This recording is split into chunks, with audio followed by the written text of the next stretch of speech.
देखो last class में foreign branch वाला डिस्कशन स्टार्ट किया था, ठीक है। फॉरेन ब्रांच में बेसिकली क्या होता है, it is also an independent branch.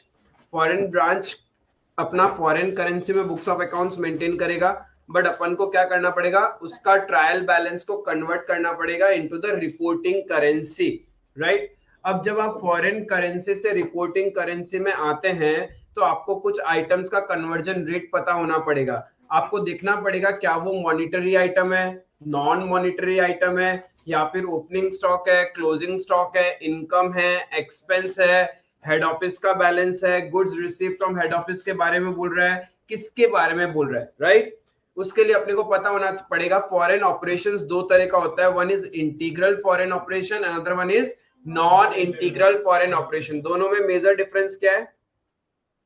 एक पे तो ब्रांच का सारा हेड ऑफिस बनाता है और दूसरे में ब्रांच को इंडिपेंडेंट छूट है कि वो अपना सारे हाँ, इंटीग्रल फॉरेन ऑपरेशंस के पास कोई पावर्स नहीं है, वो लोकल बोरोइंग्स फंड रेज वगैरह नहीं कर सकता। Where is non integral operations के अंदर में क्या है, वो लोकल बोरोइंग्स वगैरह कर सकता है। क्लियर है? जब अपन कन्वर्जन करेंगे फॉरेन ऑपरेशंस के ट्रायल बैलेंस को रिपोर्टिंग करेंसी में, then monetary item will be converted using which rate? Closing rate, that is the rate available at the end of the year. Whereas non monetary item integral foreign operation है तो जिस दिन transaction किया है, fix assets खरीदा था उस दिन का रेट लेना है, right. And if it is non integral foreign operation तो क्लोजिंग रेट ही लेंगे, राइट। अब क्वेश्चन में कभी कभी फिक्स एसेट्स जिस दिन खरीदा उस दिन का रेट दिया हुआ रहता है और कभी कभी फिक्स एसेट्स का रेट ही दिया हुआ रहता है, एक्चुअल ले लेंगे, राइट।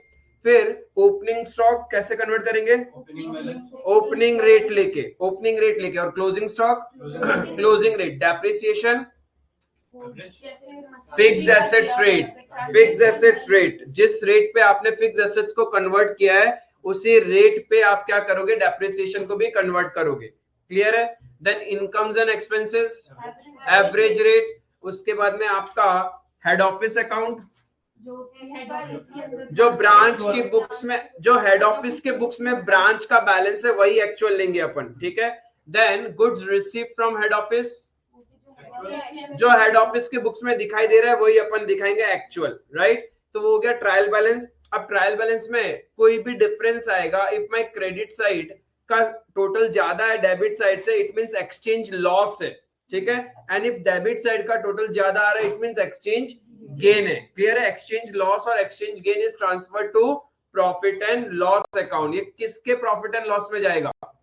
हेड ऑफिस के प्रॉफिट एंड लॉस अकाउंट में जाएगा, राइट। फिर ट्रायल बैलेंस के बाहर में कोई एडजस्टमेंट है, जैसे कि आपका क्लोजिंग स्टॉक हो सकता है, ठीक है, डेप्रिसिएशन हो सकता है, मैनेजर कमीशन हो सकता है, तो ये सारा आप ट्रायल बैलेंस के बाहर शो करोगे कन्वर्टेड करके, राइट। बट मैनेजर कमीशन में हमने समझा था, इफ ब्रांच मैनेजर कमीशन है then it has to be first calculated in foreign currency. Foreign currency में आप नॉर्मल ट्रेडिंग पीएनएल बनाओगे, नॉर्मल मैनेजर कमीशन कैलकुलेट होगा, एंड देन फिर आप ट्रायल बैलेंस को कन्वर्ट करोगे टू द रिपोर्टिंग करेंसी। उस कंडीशन में मैनेजर कमीशन के लिए हम कौन सा रेट यूज करेंगे? Closing rate. मैनेजर कमीशन हमेशा क्लोजिंग रेट पे कन्वर्ट होगा। अब जब कन्वर्टेड ट्रायल बैलेंस का अगेन आप रिपोर्टिंग करेंसी में ट्रेडिंग और पीएनएल बनाओगे तो फिर से मैनेजर कमीशन कैलकुलेट मत करना, जो कन्वर्टेड है बस उसको प्लॉट कर देना। आई बात समझ में? इतना ही अपन ने सीखा था फॉरेन ब्रांच के कंसेप्ट में। यहां तक कोई प्रॉब्लम? 16 हो गया था अपना इलस्ट्रेशन, 16 लास्ट क्लास में डिस्कस कर लिया था, होमवर्क था। इलस्ट्रेशन नंबर 17 स्टडी मैथ से सिर्फ ये एक क्वेश्चन बचा है, देन क्वेश्चन बैंक में से देख लेंगे कि फॉरेन ब्रांच का क्या क्या आया हुआ है। Illustration number 17, Messrs Carlin has head office at New York and branch at Mumbai. अब देखो हमारा हेड ऑफिस है यूएसए, यानी रिपोर्टिंग करेंसी क्या होगा? डॉलर्स, और फॉरेन करेंसी यहाँ पे है रुपीज। तो रुपीज से कोई अदर करेंसी में जाओगे तो डिवाइड करना होता है, और कोई अदर करेंसी से रुपीज में आएंगे तो मल्टीप्लाई होगा। एंड डेसिमल्स है तो डेसिमल्स काउंट करेंगे, हाँ एटलीस्ट 2 डेसिमल्स काउंट करेंगे। आगे बोला Mumbai branch furnishes you with its trial balance as on 31st March X2। ये मुंबई ब्रांच का ट्रायल बैलेंस दिया हुआ, यानी ये मेरा फॉरेन ब्रांच है। नीचे दिया हुआ है computers were acquired from a remittance of $6,000 receive from New York head office and paid to the supplier. यानी इन शॉर्ट एसेट का वैल्यू ही बता दिया, हमारे पास कन्वर्जन रेट नहीं दिया एसेट का, लेकिन उन्होंने डायरेक्ट वैल्यू बता दिया $6,000। फिर depreciate computer eight 60% for the year. अब ये डेप्रिसिएशन एडिशनल इंफॉर्मेशन है, तो ट्रायल बैलेंस के बाहर आएगा, ठीक है, वो डायरेक्टली हम इस डॉलर्स पे कैलकुलेट कर लेंगे। Unsold stock of Mumbai branch was worth ₹4,20,000। ये क्या हो गया? Closing stock at branch. Closing stock at branch, इसको कन्वर्ट करेंगे यूजिंग क्लोजिंग रेट। क्वेश्चन में रेट्स दिया हुआ है, ओपनिंग रेट, क्लोजिंग रेट और average rate. Conversion in dollar shall be made up to 2 decimal accuracy. ठीक है, यहाँ पे बोल भी दिया, नहीं तो भी हम लोग को पता है जब रुपीज से कोई भी दूसरा करेंसी में आप जाओगे तो एटलीस्ट 2 डेसिमल्स तो लेना ही है। क्लियर है? You are asked to prepare in US dollar the revenue statement for the year ending 31st March and the balance sheet as on that date of Mumbai branch as would appear in the books of New York head office of Curlin and Company। क्या बोला? पहले आप इस trial balance को convert करो, फिर आप income statement, revenue statement मतलब income statement that is trading and profit and loss account बनाओ, एंड फिर बैलेंस शीट भी उसका बना के बताओ। You are inform that Mumbai branch account showed a debit balance of $, इतना इन न्यूयॉर्क बुक्स, यानी हेड ऑफिस के बुक्स में ब्रांच का बैलेंस बता दिया, तो ब्रांच के बुक्स में उतना ही हेड ऑफिस का बैलेंस अपन लेंगे। क्लियर है? तो अब जब पहले इसको कन्वर्जन करना है, ओपनिंग स्टॉक, ओपनिंग स्टॉक कौन सा रेट हो जाएगा? बेसिस की बात करूं तो ओपनिंग रेट, और ओपनिंग रेट क्या है? 40 रुपए। तो 300,000 डिवाइडेड बाय 40 कर देंगे।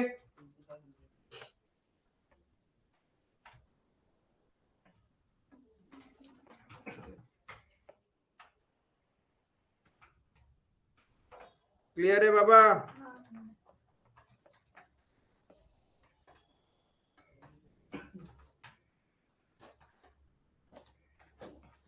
Then purchases and sales, average rate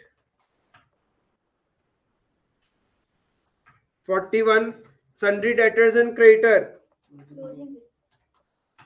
closing rate 42, bills of exchange, bills of exchange is a monetary item, मतलब bills receivable and bills payable. Debit side में जो बैलेंस दिया हुआ है वो हो गया बिल्स रिसीवेबल, क्रेडिट साइड में जो दिया हुआ है वो हो गया bills payable. Wages and salaries 41, rent rates and taxes, sundry charges, computer actual, then bank balance, New York office account actual, then trial balance के बाहर डेप्रिसिएशन, वो भी दिखाएंगे हम कितना। डेप्रिसिएशन कितना आ जाएगा? $3,600। एंड क्लोजिंग स्टॉक को कैसे कन्वर्ट करेंगे? क्लोजिंग रेट पे 42 लेके, बस सिंपल सा इसको प्लॉट करो और एक्सचेंज डिफरेंस निकाल दो। इससे इजी क्या होगा? डिफरेंस नहीं आ रहा तो वेरी गुड, नहीं आ रहा तो नहीं आ रहा, कोई जबरदस्ती तो है नहीं। सच में नहीं आ रहा ना, ऐसे ही बोल रहे हो?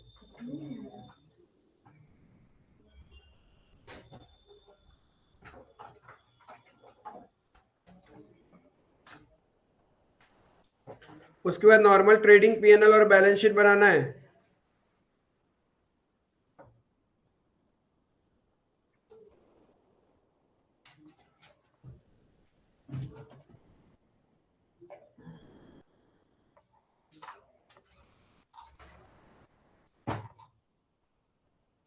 Mumbai branch trial balance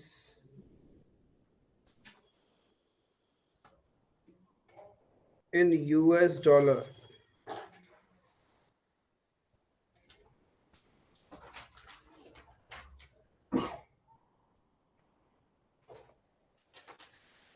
Particulars, basis, rate, debit, credit.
$7,500 stock.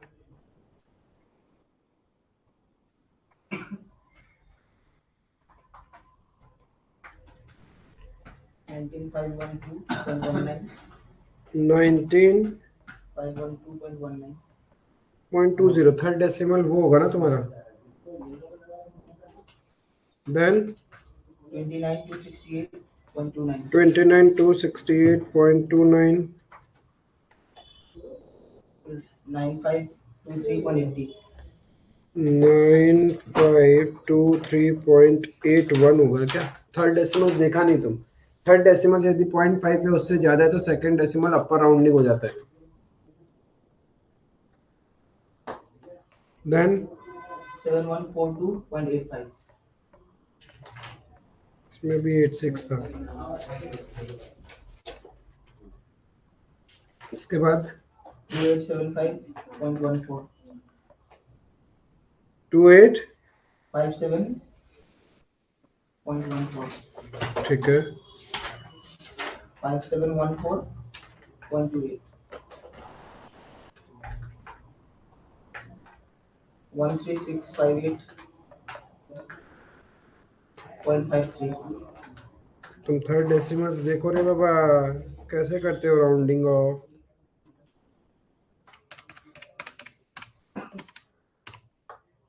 उसका पॉइंट में 0.5365 ऐसे आ रहा है ना, तो 0.536 है तो 0.54 हो जाएगा.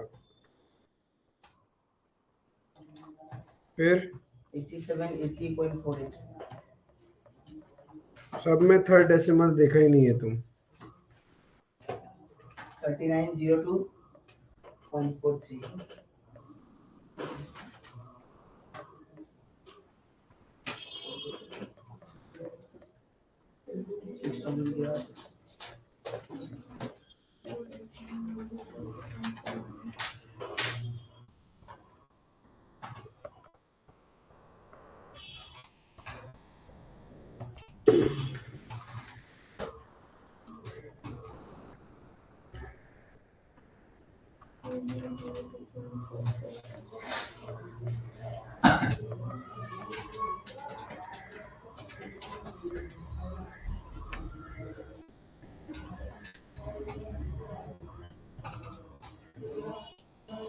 Closing stock and depreciation.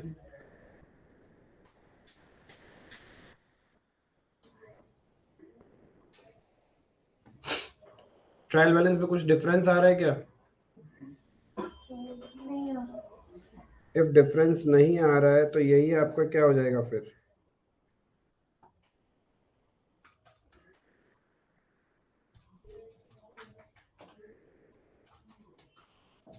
If trial balance में डिफरेंस नहीं है तो there is no exchange gain, no exchange loss.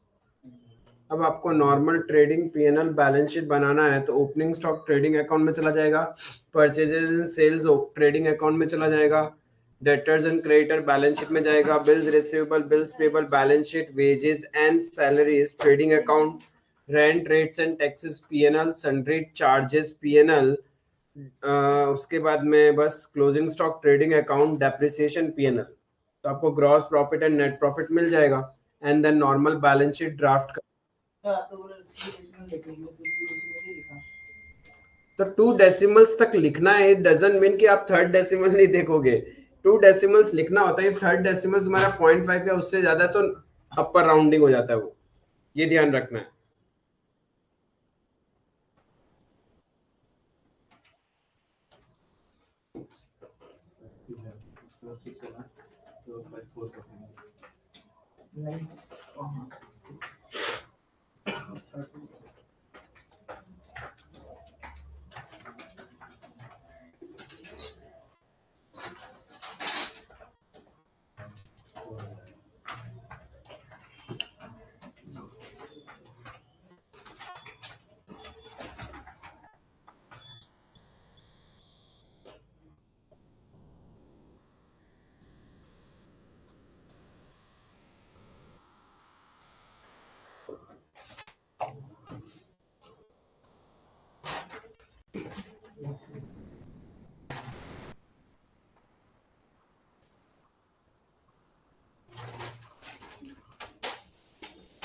बाकी तो इसमें दिक्कत आना नहीं चाहिए. आपका नेट प्रॉफिट आ रहा है या नेट लॉस आ रहा है? Net loss. If net loss है तो वो नेट लॉस बैलेंस शीट में हम लोग क्या करेंगे? हेड ऑफिस जो बैलेंस है उसमें से माइनस कर देंगे, क्योंकि प्रॉफिट उसमें ऐड होता है, नेट लॉस उससे माइनस हो जाएगा. यहां तक डाउट है तो पूछ लो. सर अगर फिक्स एसेट का अगर रेट दिया रहता तो कंप्यूटर का हम लोग क्या करता? वो रेट लेता. फिक्स एसेट का रेट लेता. हाँ, यहाँ वैल्यू दिया हुआ है तो हमने वैल्यू लिया. ये होने के बाद अपना स्टडी मेट तो कंप्लीट है. Then will be doing question bank. Question bank में तो काफी फॉरेन ब्रांच वाले क्वेश्चंस छोड़े थे हमने, बट रिवर्स से चलेंगे.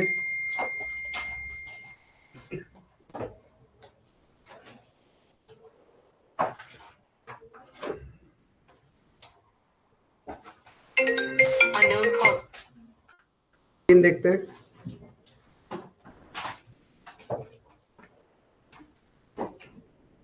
एटीन क्या बोल रहा है? Smart limited is an Indian company and has its branch at New York. The following balances in respect of smart limited USA branch office are provided. यानी हेड ऑफिस इंडिया में है और ब्रांच है हमारा न्यूयॉर्क में. कुछ बैलेंसेस दे रखे हैं. Debit balance in dollars, expenditure, cash and bank, debtor, fixed assets. Rate of depreciation on fixed assets 20%. Inventory stock, दो तरह का स्टॉक है, stock P and stock Q. Then credit balances में income, creditor, head office, control account, यानी head office का account का balance दे रखा है। यानी इन शॉर्ट आपको क्या बता रखा है, पता है, ट्रायल बैलेंस दे रखा है, कुछ डेबिट बैलेंस है और कुछ क्रेडिट बैलेंस है। ये ट्रायल बैलेंस का डेबिट बैलेंसेस वाले लोग हो गए और ये क्रेडिट बैलेंस वाला लोग हो गया, ठीक है। The following additional information is provided. करना क्या, you are required to show how it will be reflected in the books of head office in the form of trial balance if the USA branch is classified as an integral foreign operations. मतलब अपन को करना क्या है, convert करके दिखाना है। अब convert में नीचे एडिशनल पॉइंट देखो, the average exchange rate during the above financial year was 56 and the fixed assets were purchased. Average rate कितना है, 56। फिक्स एसेट जिस दिन खरीदा उस दिन का रेट 55। एवरेज रेट कहां कहां लगेगा,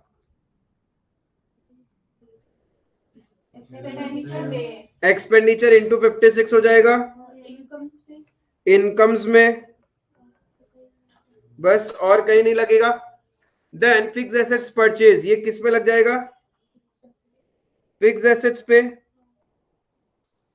closing exchange rate on reporting date is 58, यानी ईयर एंड का रेट है 58, वो मेरा कैश एंड बैंक में लग जाएगा, डेटर्स पे लगेगा वही रेट, इन्वेंट्री पे नहीं लगेगा, ओपनिंग इन्वेंट्री पे, क्रेडिटर पे लग जाएगा।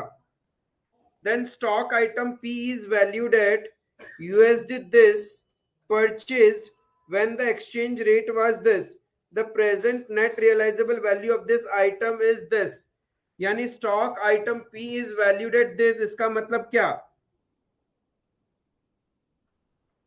एक्चुअल क्वेश्चन खुद ही बता रहे हैं ना कन्वर्ट करके। आपके पास में इन्वेंट्री दिया हुआ है इतना और इतना, राइट। अब ये इन्वेंट्री ओपनिंग है या क्लोजिंग है, कैसे पता चलेगा, ये इन्वेंट्री ओपनिंग है या क्लोजिंग है, कैसे पता चलेगा, लिखा है क्या वहां पे कुछ, क्लोजिंग का रेट अलग दिया हुआ है, क्या चीज, क्लोजिंग रेट से मुझे मतलब नहीं है, बट क्वेश्चन में कहीं पे भी लिखा है क्या आपके पास में, डेबिट साइड में है ना, क्या चीज,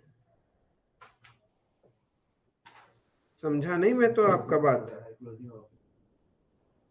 ना तो ये ओपनिंग के बारे में बताया ना क्लोजिंग के बारे में बताया, तो हम लोग इसको नॉर्मल क्लोजिंग की तरह ही ट्रीट करेंगे। अब यहाँ पे एक चीज समझो, इन्वेंट्री को कन्वर्ट कैसे करना है। स्टॉक आइटम P जो दिया हुआ है उसका एक्चुअल वैल्यू जिस दिन खरीदा था उस दिन का रेट बता रखा है, ठीक है। तो यानी 5520 इंटू 56.5 कितना रुपीस हो गया, 3,11,800। उसका एनआरवी कितना है, हाँ सॉरी 880, 3,11,880। ये कैसे निकाला हमने, 5,520 इंटू 56.5, यही तो क्वेश्चन बोल रहा है। ये तो कॉस्ट वैल्यू हो गया और एनआरवी कितना है, तो AS2 में पढ़ा होगा फाउंडेशन में, inventory is valued at an financial statement वाले चैप्टर में भी पढ़ा था, कॉस्ट और एनआरवी व्हिचएवर इज लोअर। तो हम P का कितने वैल्यू पे दिखाएंगे, 2,85,000 डायरेक्ट एक्चुअल। सिमिलरली Q के लिए क्या बोला, Q is carried at net realizable value of USD this, but it cost in USD is this, it was purchased when exchange rate was 53।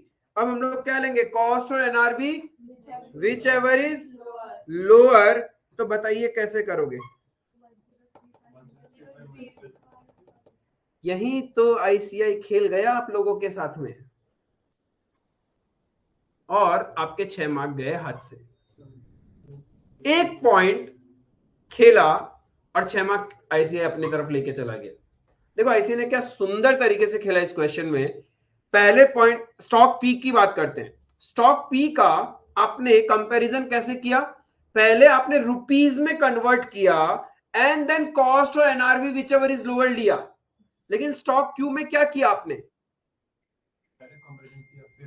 ऐसे थोड़ी ना होता है, क्योंकि एनआरवी कब का लेते हैं हम, ईयर एंड में लेते हैं एनआरवी, और परचेज कोई और डेट में किया होगा।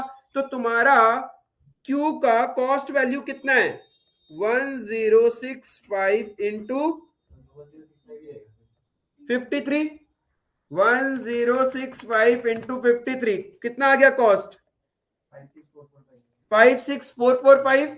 अब एनआरवी, एनआरवी बोले तो ईयर एंड, क्लियर है, ईयर एंड का रेट कितना है 58, और वैल्यू कितना है 1035 इंटू 58 करोगे तो कितना आएगा 60,030। अब बताओ कौन सा वैल्यू लोगे, समझ में आया। जब आप ऊपरा ऊपरी डॉलर से ही कंपेयर करके लिख देते हो फ्लो में, गया मार्क्स हाथ से। एक ही पॉइंट तो खेलते हैं वो, उन्होंने बस इस एक पॉइंट में खेला और आपका एक्सचेंज गेन लॉस गलत आना तय हो गया था। क्लियर है। तो यहां पे हमारा क्या होगा, हम कितना लेंगे इन्वेंट्री इन स्टॉक 1065 लेंगे, कौन सी रेट से मल्टीप्लाई करेंगे 53 वाला, वही आया था ना मेरा, विच एवर इज लोअर, ये हो गया। और हेड ऑफिस का डायरेक्ट दिया हुआ है नीचे देखो, the branch control account as per head office books was rupees 2,66,265, तो अपन वही लेंगे 2,66,265। That was the question.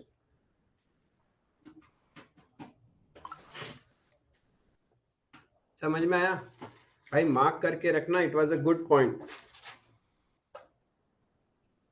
बस इसको नॉर्मल प्रेजेंट करते हैं।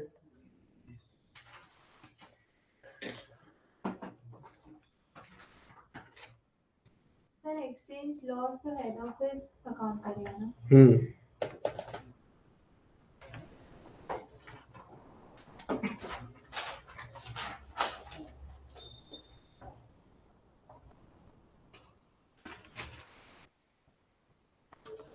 Compiler question number 18.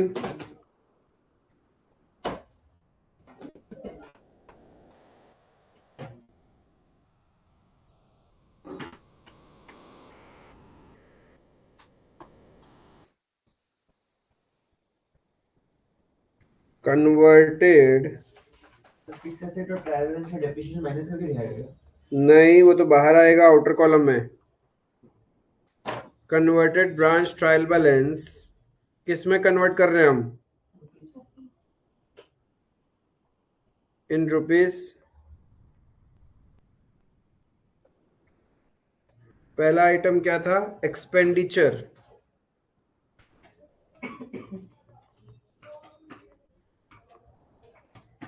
ये मेरा पर्टिकुलर्स, बेसिस क्या ले रहे हैं हम,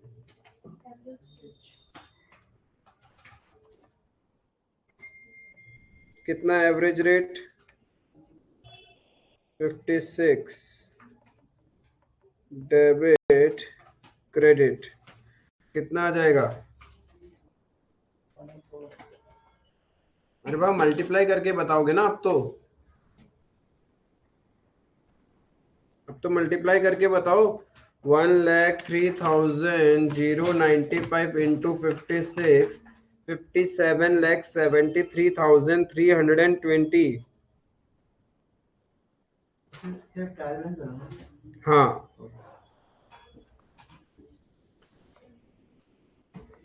cash and bank closing rate लेंगे, मल्टीप्लाई करके कितना आ गया वैल्यू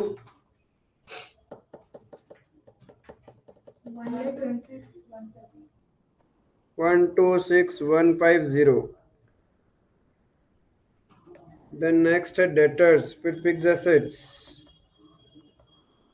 debtors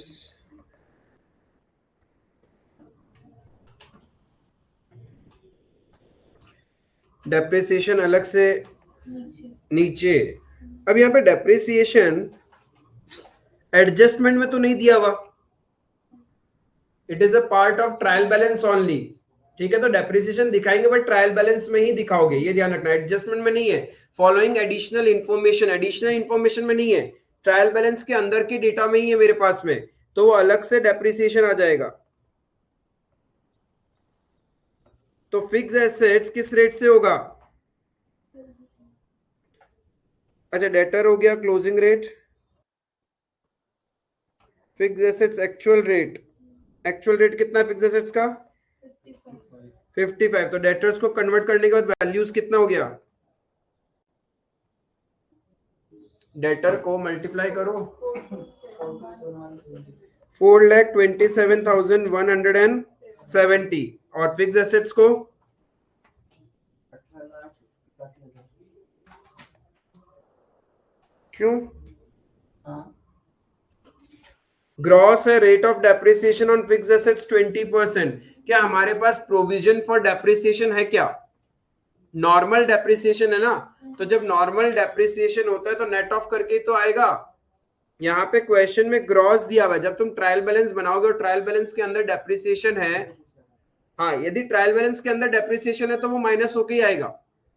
ट्रायल बैलेंस के बाहर होता तो नहीं आता माइनस होके, फिर हम उसका डुअल इफेक्ट करते, एक पीएनएल अकाउंट में जाता और एक बैलेंस शीट में जाता, बट यहाँ पे तो with in the trial balance information है मेरे पास। तो आप क्या करोगे, पहले डेप्रिसिएशन कैलकुलेट कर लो एट द रेट 20%, 34,200 का 20% 6840 इंटू 55, 3,76,200। तो तुम्हारा फिक्स एसेट्स का वैल्यू कितना आ रहा है? 34,200 इंटू 55। उसमें से आप क्या करो, डेप्रिसिएशन माइनस कर दो, तो वैल्यू आ जाएगा 15,04,800 नेट। यहां ब्रैकेट में लिख देता हूं नेट, आफ्टर डेप्रिसिएशन हो गया नेट का मतलब। ग्रॉस में से डेप्रिसिएशन माइनस कर दिया।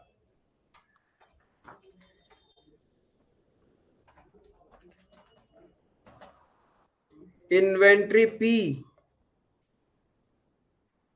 एक्चुअल बेसिस पे कॉस्ट और NRV which ever is lower कितना आ रहा था?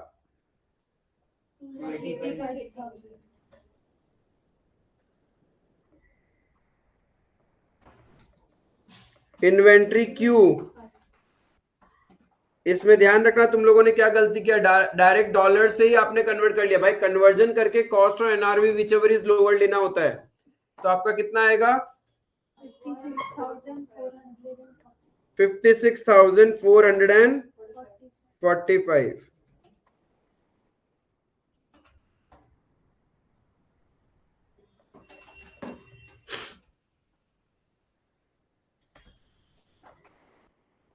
Income average rate,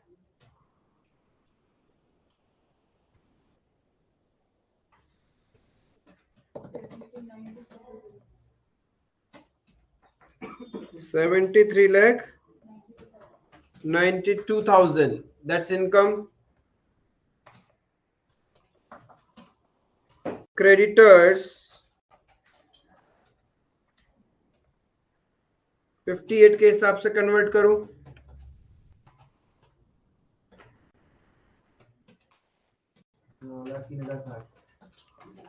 9,03,060।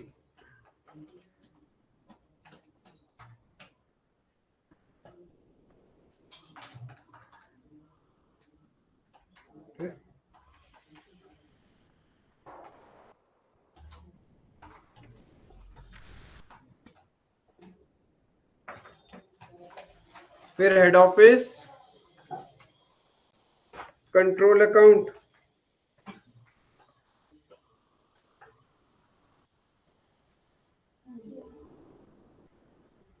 एक्चुअल 2,66,200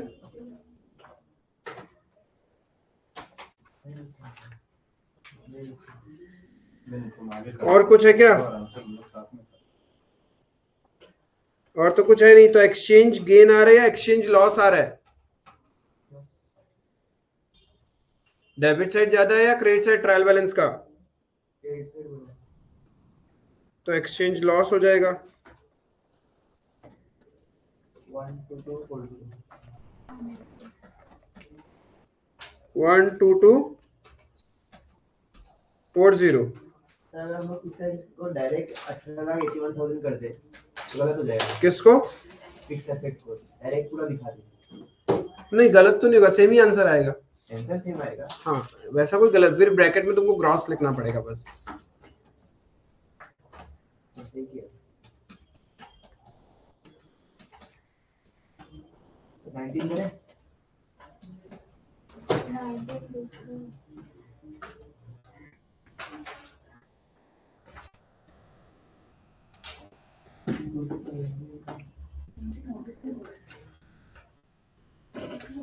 19 ये क्लियर है?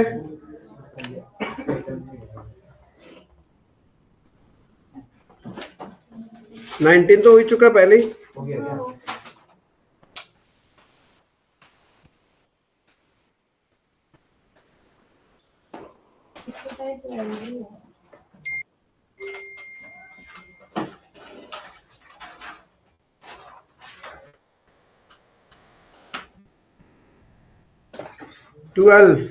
फिर इसमें एक डाउट है, इसमें बोला है दोनों का अकाउंट बनाना है, ट्रेडिंग पीरियड दोनों का दिखाना है, और प्रोविजन बनाने बोला डाउटफुल डेट का, तो दोनों का ही बनेगा ना फिर डाउटफुल डेट एडजस्टमेंट में?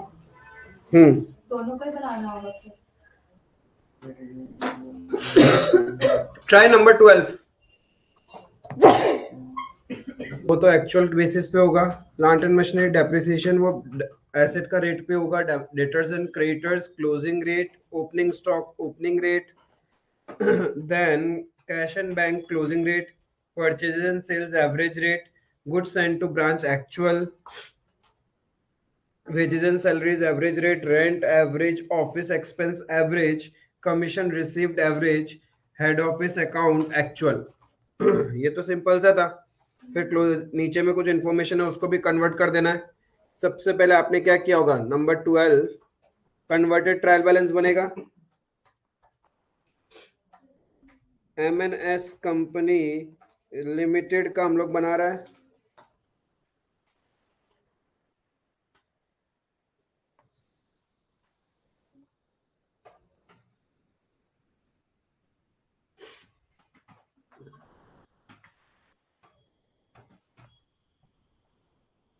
Canberra Australia branch, converted trial balance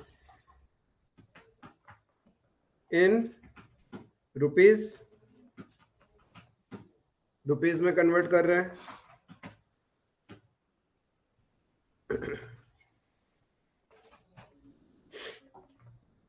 particulars basis rate debit credit,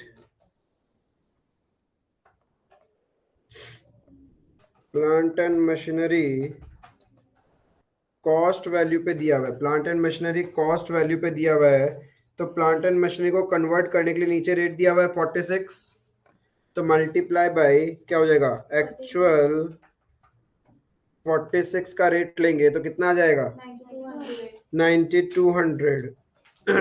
उसके बाद plant and machinery depreciation provision, 5980 वो भी 46 का रेट से ही होगा, 5980। Then we have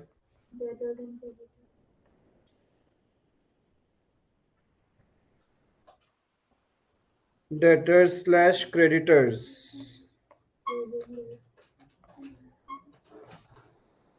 debtors and creditors we will use closing rate। closing rate कितना है, 53 रुपीज। कितना आएगा, 31801590। नेक्स्ट आइटम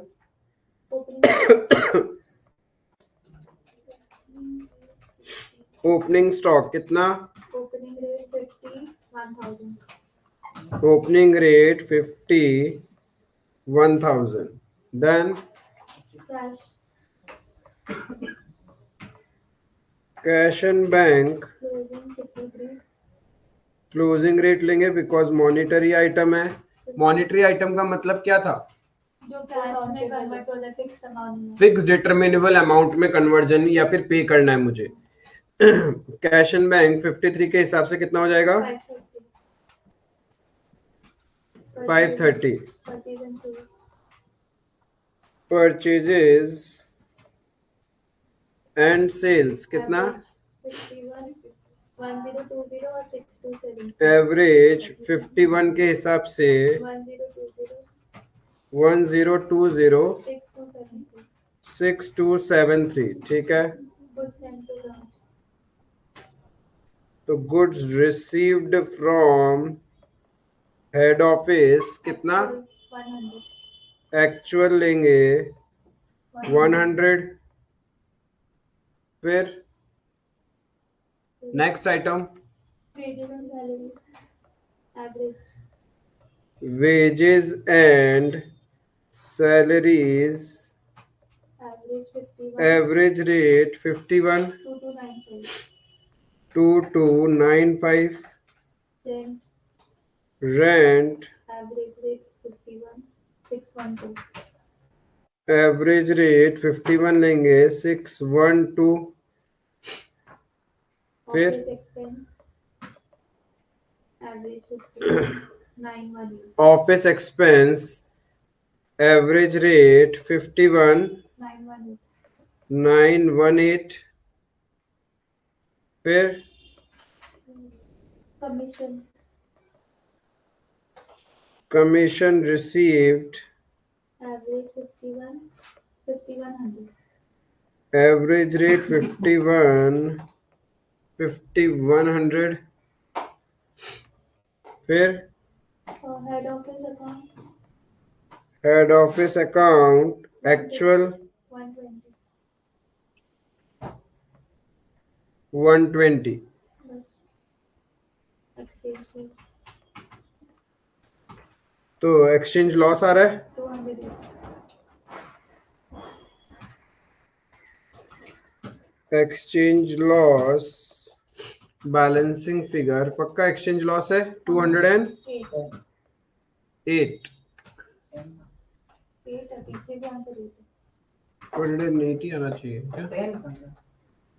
कैलकुलेशन में एरर होगा। 5980 plus 1590 plus 1673 plus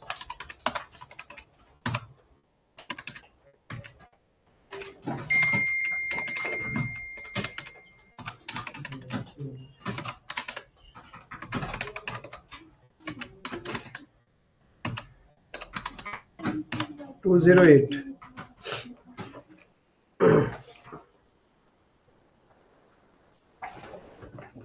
closing stock बाहर दिखा देंगे। क्लोजिंग स्टॉक कितना आ जाएगा?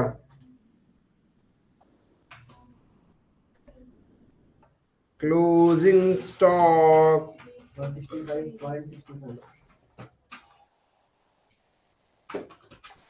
3125 दिया हुआ है 165। 0.624 क्या बोल रहे हो? यही है 0.625। मतलब वो thousands में ओह 165.625 624 इन थाउजेंड्स। ठीक है,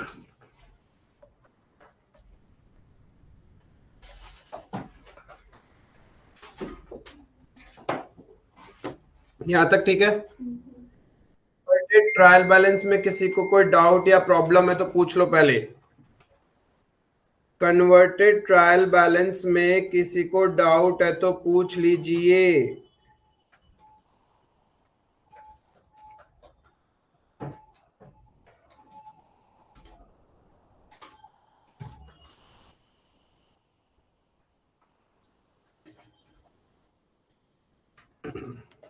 किसी को डाउट नहीं कन्वर्टेड ट्रायल बैलेंस में? अब अपन को क्या बनाना है? Trading and profit and loss account business का। Trading and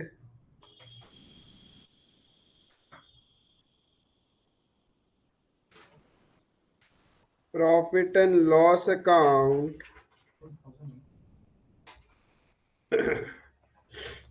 For the year ended 31st March 22,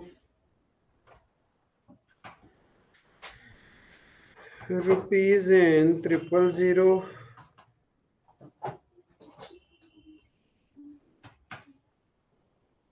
एक हेड ऑफिस, एक ब्रांच और एक टोटल।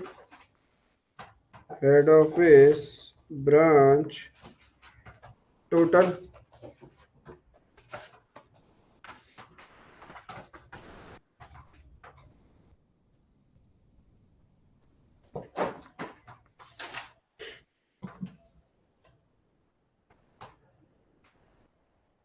सबसे पहले क्या आएगा? Opening stock. हेड ऑफिस का 100 और ब्रांच का 1000।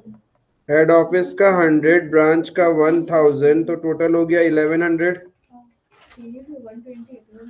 Then purchases, 240 1020। हेड ऑफिस का 240 और ब्रांच का अपना खुद का परचेज है कितना? 1020, तो टोटल हो गया 1260। Then wages to goods received from head office, branch को कितना मिला था? 100, और उधर में भी लिख देगा। हाँ। इसका तो टोटल में कोई इफेक्ट आएगा ही नहीं वैसे भी। By goods send to branch 100, to wages to wages 75 और 2295। कितना? 75 और 2295। 2295, 2370। Then we have a sales 520 520 6273। 6273, यानी 6793। फिर क्लोजिंग स्टॉक, क्लोजिंग स्टॉक कितना है? हेड ऑफिस का क्लोजिंग स्टॉक 150 और ब्रांच का 165.625।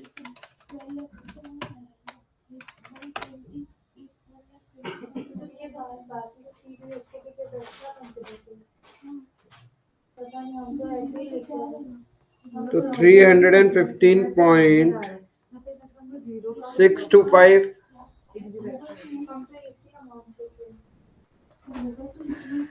बाबा ग्रॉस प्रॉफिट कितना आ रहा है? 2023.625। और 2040। 355 and 20 23.625।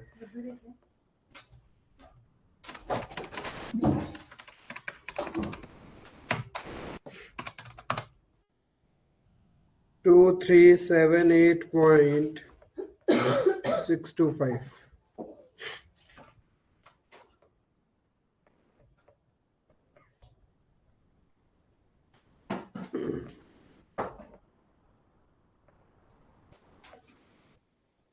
अब पीएनएल का काम करो। 30 लेने से अगर आंसर समान है तो यहाँ पे ज्यादा जीरो होगा। तो depreciation of plant and machinery 355 2023.625, तो 23 स्पेस ही नहीं है इधर। 2378.625 to to depreciation depreciation plant and machinery building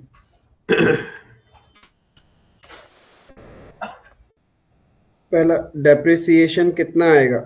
building का 80, एचओ में बिल्डिंग का 80। एचओ में बिल्डिंग का 80। अलग अलग करके बता रहा है क्या तुम लोग? ठीक है, बिल्डिंग का कॉस्ट है 1000 एंड उसमें डेप्रिसिएशन का प्रोविजन इतना है, प्लांट एंड मशीनरी का कॉस्ट इतना और डेप्रिसिएशन। नीचे डेप्रिसिएशन के लिए क्या बोला? 10% on building and plant and machinery में 20% on WDV method. 10% on building and 20% on plant and machinery at the rate WDV method. तो क्या हो जाएगा, बिल्डिंग कॉस्ट पे दिया हुआ है, कॉस्ट में से ये डेप्रिसिएशन माइनस होगा, माइनस 200, तो बचेगा 800, 800 का 10%, 80 तो बिल्डिंग पे हो गया,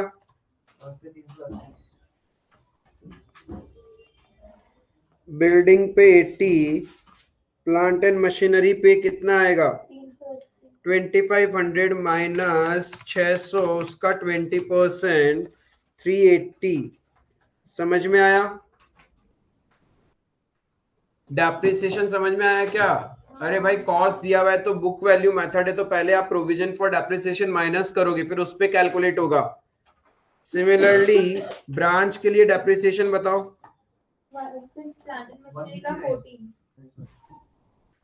प्लांट एंड मशीनरी का 14। ब्रांच के पास तो सिर्फ एक ही तो है, प्लांट एंड मशीनरी ही है। कॉस्ट है 200, प्रोविजन फॉर डेप्रिसिएशन 130, वो माइनस हो जाएगा तो बचेगा कितना? लेकिन कन्वर्टेड वैल्यू बताओ ना। हाँ, कन्वर्टेड ट्रायल बैलेंस था ना अपन के पास में,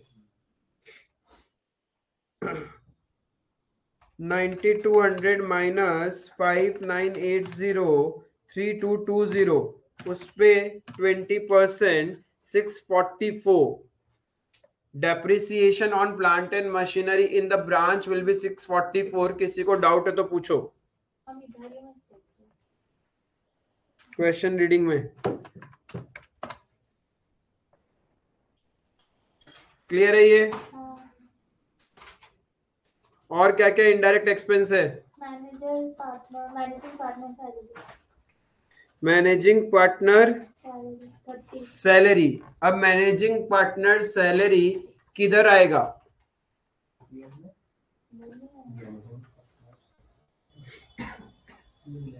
मैनेजिंग पार्टनर सैलरी चलो पीएनएल में आता है, वैसे ये कंपनी का ओवरऑल आएगा, ठीक है। हेड ऑफिस में भी दिखा दो, कोई दिक्कत नहीं है, क्योंकि मैनेजिंग पार्टनर सैलरी प्रॉब्लम क्या है पता है, कि सेग्रीगेट नहीं कर पा रहे हो। If it is a managing partner that means वो सब कुछ मैनेज कर रहा है, कुछ एक्सपेंसेस उसका हेड ऑफिस में अपोर्शन होना चाहिए, कुछ ब्रांच में अपोर्शन होना चाहिए। जब अपने को नहीं पता तो ना तो हेड ऑफिस में चार्ज करना चाहिए, ना ही ब्रांच में चार्ज करना चाहिए। आपको क्या करना चाहिए? टोटल बेसिस पे चार्ज कर देना चाहिए। ना तो हेड ऑफिस में ना ही ब्रांच में, अपन क्या करेगा? टोटल बेसिस में। क्योंकि देखो नाम से पता है मैनेजिंग पार्टनर, ऐसा बोला क्या हेड ऑफिस में से रिलेटेड है कुछ? मैनेजिंग पार्टनर मींस पार्टनर, तो पार्टनर का खर्चा तो ओवरऑल बिजनेस में सेग्रीगेट होगा, कुछ हेड ऑफिस में कुछ ब्रांच में, बट हमें सेग्रीगेशन नहीं पता तो हमने ओवरऑल कंपनी के प्रॉफिट से माइनस कर देंगे। और क्या है एक्सपेंसेस? रेंट दोनों का होगा या सिर्फ ब्रांच का है? 612, ठीक है। कहाँ?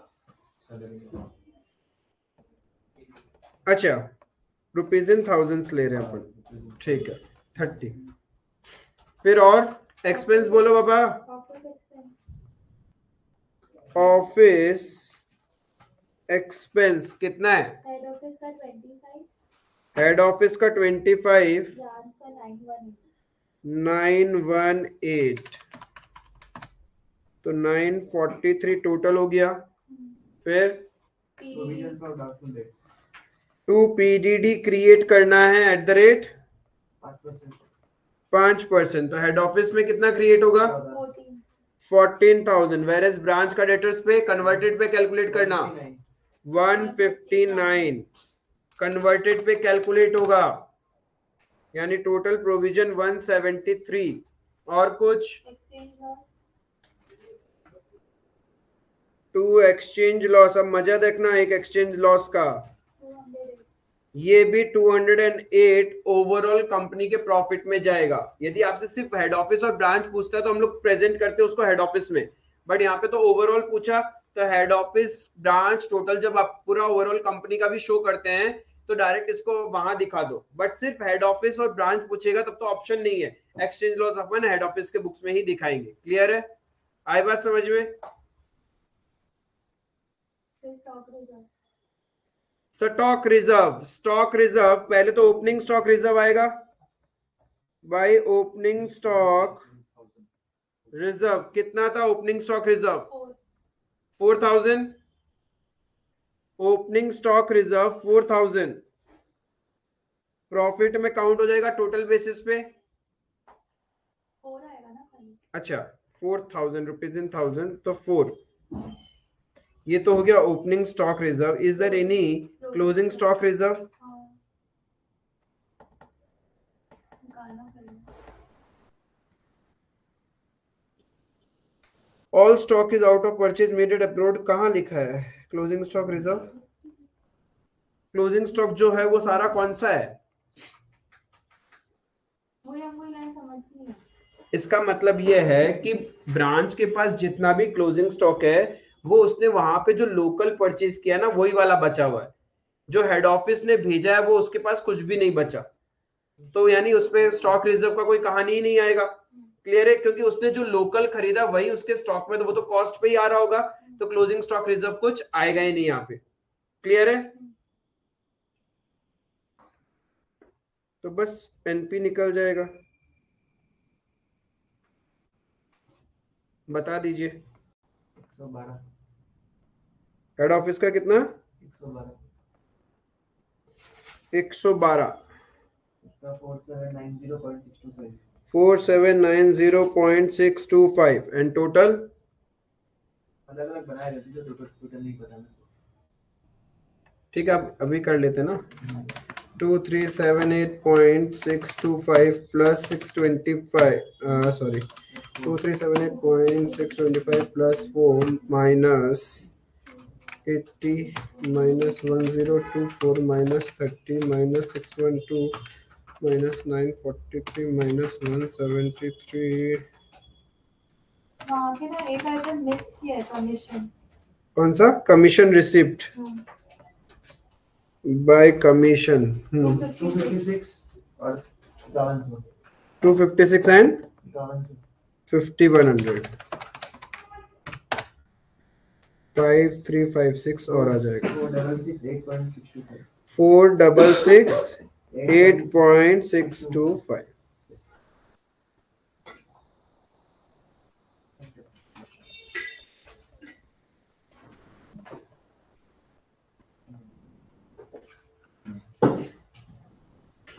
आई होप क्लियर है। 10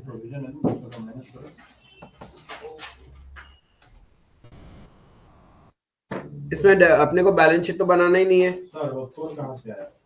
opening stock reserve trial balance में, हेड ऑफिस का ट्रायल बैलेंस में देखो दिया हुआ है स्टॉक रिजर्व। अब ये जो स्टॉक रिजर्व ये तो ओपनिंग स्टॉक वाला ही होगा जो पिछले साल आपने बनाया होगा, लेकिन करंट ईयर तो रियलाइज हो जाएगा बेच के। इस साल वो तो प्रॉफिट में हम लोग जोड़ लेंगे। हाँ, और क्लोजिंग स्टॉक में हेड ऑफिस वाला कोई स्टॉक बचा ही नहीं है ब्रांच के पास, तो क्लोजिंग स्टॉक रिजर्व आया ही नहीं है।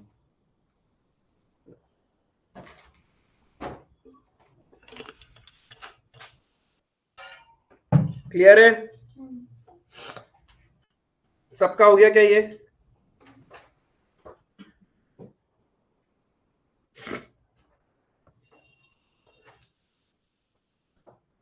Has a branch in London which is an integral foreign operations of DM. At the end of the year 31st March the branch furnishes the following trial balance. अच्छा trial balance दिया हुआ है, नीचे में London branch account दिया हुआ है in the books of head office. ठीक है, एंड अपने पास में क्या क्या दिया हुआ है एडिशनल इंफॉर्मेशन में? फिक्स एसेट्स है, following further information is given. Fix assets are to be depreciated at the rate 10% on 31st March. expenses outstanding, prepaid expense and closing stock.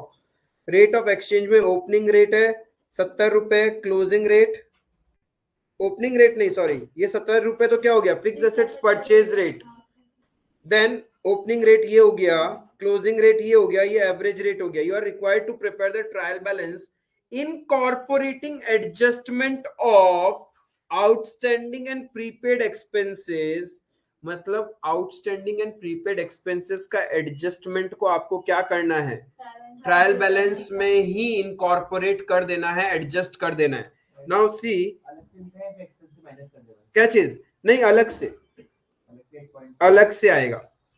अब देखो यहाँ पे क्या क्या फिक्स एसेट। सबसे पहले जब फिक्स एसेट्स कन्वर्ट करेंगे तो 24,000 into 70, opening stock opening rate हो जाएगा that is 76, goods from head office actual होगा 49,26,000 नीचे दिया हुआ है, ठीक है। देन एक्सपेंसेस है आपका 4800, रुक जाओ बाबा, एक्सपेंसेस आपका 4800 है। इसके अंदर आउटस्टैंडिंग एंड प्रीपेड को एडजस्ट करना है, फिर अलग से दिखाओगे ना। इफ ट्रायल बैलेंस के अंदर आउटस्टैंडिंग एंड प्रीपेड आएगा, इट मींस वो एडजस्ट हो चुका होगा एक्सपेंस से, तो अभी आप एडजस्ट करोगे तभी तो वो ट्रायल बैलेंस के अंदर आएगा ना। इफ आप ट्रायल बैलेंस के बाहर दिखाते हो तो डुअल इफेक्ट होता है। अब जब मैं आउटस्टैंडिंग एक्सपेंस, मतलब मैं दो आइटम ऐड हो जाएंगे, एक आउटस्टैंडिंग एक्सपेंस और एक प्रीपेड एक्सपेंस। इफ मेरा ये ट्रायल बैलेंस के अंदर आना है, इसका मतलब ये एक्सपेंस से पहले एडजस्ट होना पड़ेगा। आपके बुक्स में एक अकाउंटिंग एंट्री होगा, expense account debit to outstanding expense and prepaid expense account debit to expense account. तो एक्सपेंस बढ़ाना पड़ेगा, आउटस्टैंडिंग कितना है 400, ठीक है। फिर उसके बाद में क्या है, प्रीपेड एक्सपेंसेस क्या होता है, माइनस होता है, तो आउट माइनस कितना है प्रीपेड 200। फिर आप इसको मल्टीप्लाई करोगे एवरेज रेट से और आपका एवरेज रेट है 75, और अलग से आउटस्टैंडिंग एक्सपेंसेस आ जाएगा 400 रुपए, that will be on the credit side. उसको मल्टीप्लाई करोगे किस वैल्यू से, outstanding expense is not an expense, it is a liability and it is a monetary item। जितना आउटस्टैंडिंग है आप उतना ही तो पे करोगे, फिक्स डिटर्मिनेबल अमाउंट है। तो क्लोजिंग रेट होगा 400 इंटू 77 और क्रेडिट साइड में आएगा ये, क्लियर है, क्योंकि ये लाइबिलिटी है। फिर प्रीपेड एक्सपेंसेस डेबिट साइड में आएगा आपका using closing rate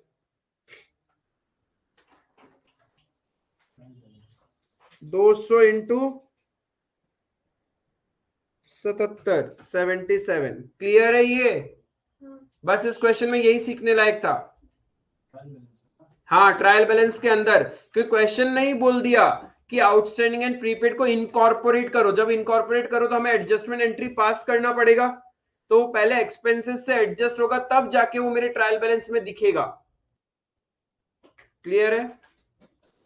then debtors के लिए तो क्लोजिंग रेट यूज करेंगे इंटू 77, क्रेडिटर्स के लिए भी closing rate, cash at bank के लिए closing rate, head office account actual 17,20,000, purchases average rate, sales average rate, हो गया। डेप्रिसिएशन बाहर आएगा, क्लोजिंग स्टॉक बाहर आ जाएगा। क्लोजिंग स्टॉक क्लोजिंग रेट से मल्टीप्लाई होगा, that is 77, nothing more than that. नहीं हुआ? हाँ, बस इतना ही है, इसको करो फटाफट। एक्सचेंज डिफरेंस लॉस जितना भी आ रहा है, गेन जो भी आ रहा है, निकालो।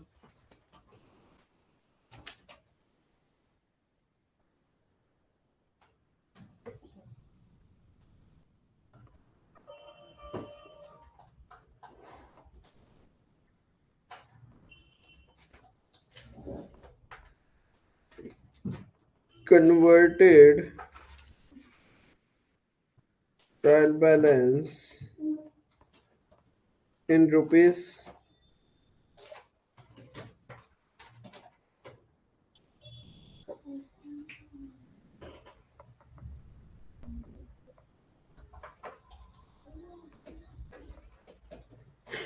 fixed assets एक्चुअल 70 रुपए वाला, तो कितना आ गया था इन रुपीस? फिक्स्ड एसेट्स को कन्वर्ट करके कितना रुपीस हुआ?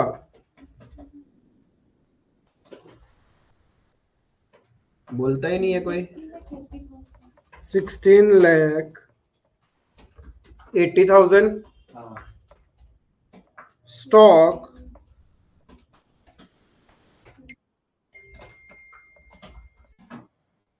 अब आ गए।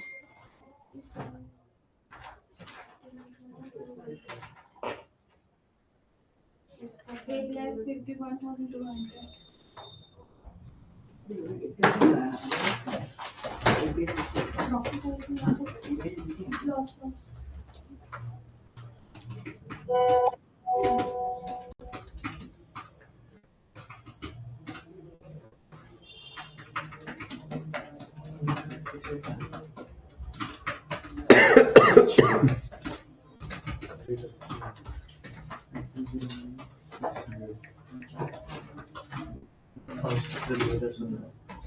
अकाउंट अगर किसी को करना है सत्रह में क्या करेंगे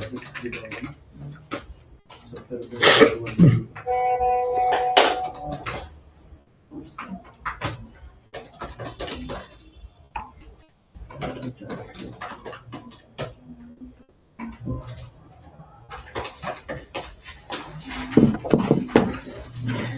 70 स्टॉक कन्वर्ट करके कितना आया?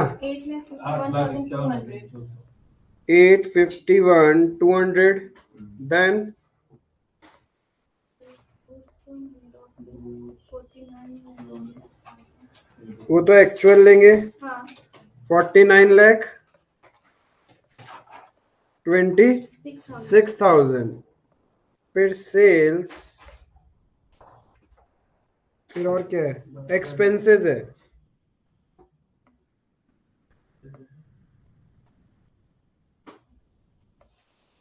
एवरेज रेट लेंगे, दैट इज 75। तो एक्सपेंसेस क्या हो जाएगा? 4800 का था प्लस 400 माइनस 200 3,75,000। तो हमारा इधर नीचे आ जाएगा आउटस्टैंडिंग 30,000 क्लोजिंग रेट लेंगे 30,000। Prepaid expense closing rate 15,400। और क्या क्या आइटम है अपने पास में? डेटर्स, क्रेडिटर्स,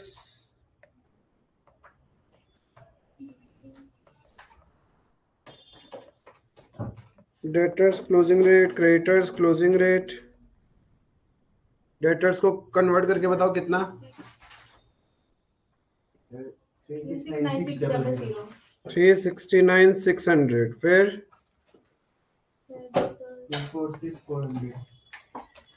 246,400 डेटर क्रेडिटर हो गया। फिर cash at bank, head office account, cash at bank कितना? 92,400 हेड ऑफिस अकाउंट कितना? 17 लाख 17,20,000 है बाबा। अकाउंट का जो बैलेंस सीडी है वही तो लेंगे, क्लोजिंग बैलेंस। फिर परचेजेस एंड सेल्स आ जाएगा 9 लाख और 72 लाख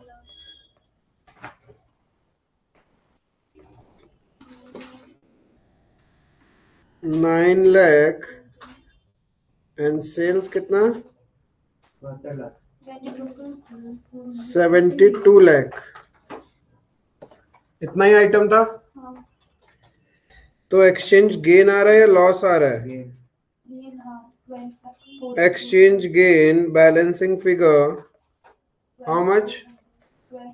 12,400। क्लोजिंग स्टॉक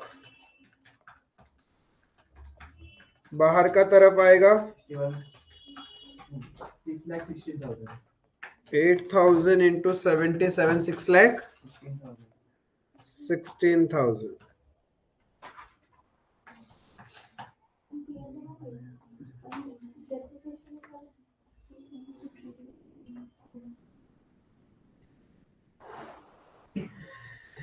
अब तो ट्रेडिंग पीएनएल तो सबसे इजी ये हो गया। कर दिया। हाँ।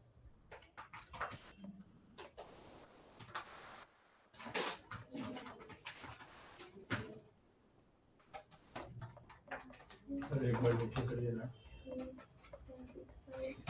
छापने का क्यों जरूरत है? डिप्रिसिएशन भी आता है ना। हाँ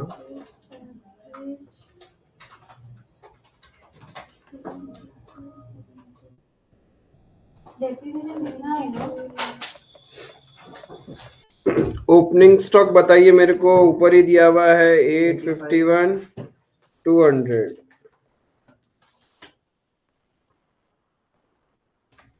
परचेज 9 लाख। डायरेक्ट एक्सपेंसेस है नहीं। गुड्स फ्रॉम एचओ है 49 lakh 26,000। By sales 72 lakh. By closing stock 6 lakh 16,000.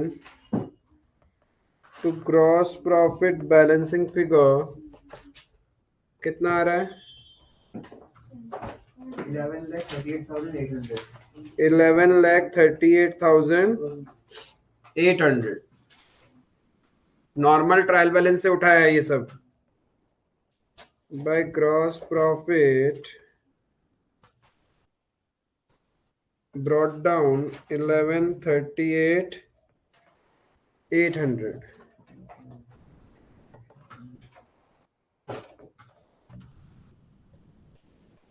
Exchange gain 12,400। Trial balance में और क्या था? एक्सपेंसेस थे कितने? 375। एक्सपेंसेस 3,75,000 ये दिया हुआ है। अब डेप्रिसिएशन के बारे में बोला था, fix assets are to be depreciation at the rate 10% on WDV। तो हमारे पास फिक्स एसेट्स एक्वायर्ड दिया हुआ है ऑन दिस, तो फिक्स एसेट्स का जो वैल्यू दिया है वो तो WDV दिया हुआ होगा। तो कितना है कन्वर्ट करने के बाद फिक्स एसेट्स का value? 16,80,000 and rate of depreciation तो 1,68,000 डेप्रिसिएशन आ जाएगा।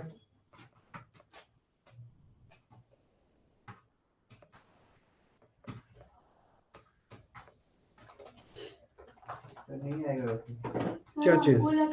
2017 में परचेज किया था हम लोग तो माइनस 2017 में परचेज से मतलब नहीं है बाबा वहां पे। मेथड लिखा है ना।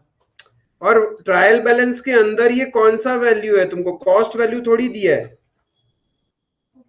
फॉलोइंग बैलेंसेस एज ऑन 31 मार्च, तो ये तो 31 मार्च का ही वैल्यू है। बोलता है खरीदा आपने 1 अप्रैल 2017 को था, वो तो जस्ट एक इंफॉर्मेशन है।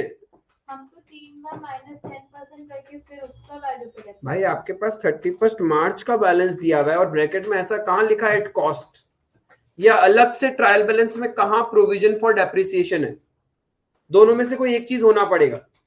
या तो ट्रायल बैलेंस के अंदर प्रोविजन फॉर डेप्रिसिएशन हो, तब हम ये मानेंगे कि एसेट एट कॉस्ट है, या फिर एसेट के ब्रैकेट में लिखा हुआ एट कॉस्ट है। ये तो जस्ट एक इंफॉर्मेशन है, सो दैट हमें पता चले कि हमें कौन सा रेट लेना है, नथिंग मोर देन दैट। तो आपका एनपी आ गया 6,08,200। 1151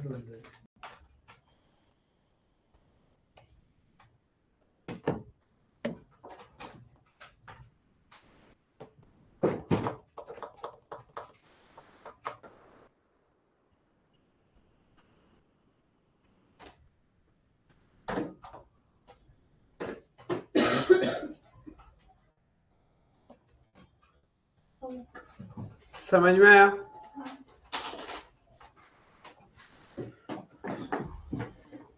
जस्ट एक ही बचा अपना number 2, that is quite easy, वो इजीली हो जाएगा होमवर्क में आपसे, मुझे नहीं लगता उसमें कुछ कॉम्प्लिकेटेड है।